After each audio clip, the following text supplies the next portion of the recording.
Hey, I'm Pete Howland. This is my home office. Thanks for paying me another visit. All right, let's get right into this. You want me to tell my customer what? You might be surprised at what a good idea it is to tell the customer exactly when the car is going to be done. Let's get into this. All right, as before, I can hear you guys talking on the other end, telling me what a bad idea it is for some of these things I've talked about. In this one, you're saying if I tell them exactly when it's going to be done, they're going to come with an expectation that I haven't met, and they're going to be mad and so on. Hey, that can happen.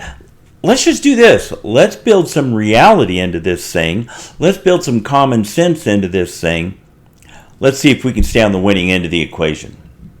So here we go. There's another extreme. Honestly, this is the way most advisors are doing it now, is they're just giving these time brackets to buy themselves some time, to not be narrowing things down, and they think it protects them.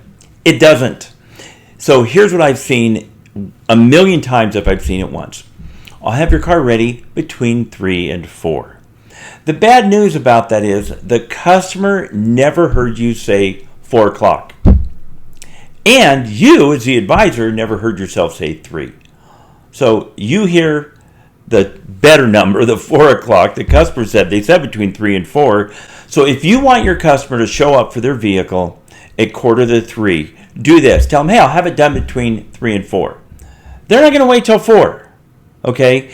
And you think you have until 4, and the whole thing goes downhill from there. If you don't think you can get it done by 4, don't tell them 4. In fact, if you think you can get it done by 4, tell them 5. And the other thing, I'm using clock times, you may have noticed.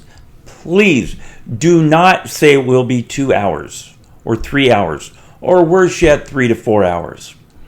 Customers cannot do the math. If it's 11 o'clock, let's play along here. If it's 11 o'clock and I tell you that your car can be done in 4 hours, do the math. Tell me when it is. Hopefully what you came up with is 11 o'clock plus 4 hours equals 3 o'clock. Congratulations, you do math better than customers. I don't know why, but if you do that, they're back at your desk at 11:30 like, where's the thing? What happened? Something go wrong? Where's my car? You get the idea. So be specific. Yes, pad it. Be specific.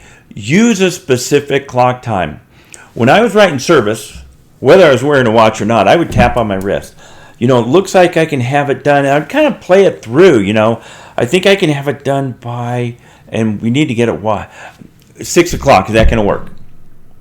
And so when I'm tapping on my wrist, telling them, that customer, I'm looking at a clock. I'm not making up a number.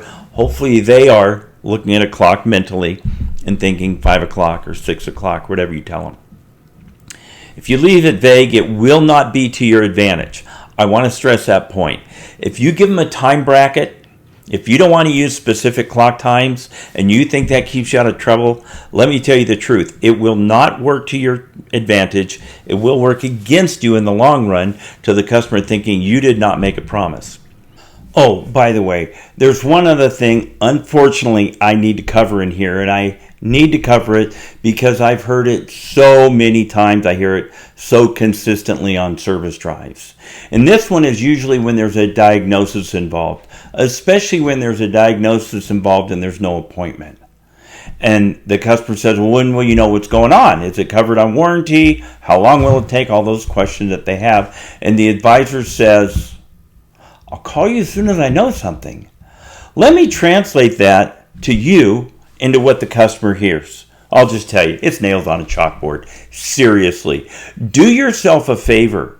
Look at the customer's face when you say that, or better yet, watch somebody else tell a customer that, and you look at the expression on the customer's face. I've done it thousands of times, observing service advisors.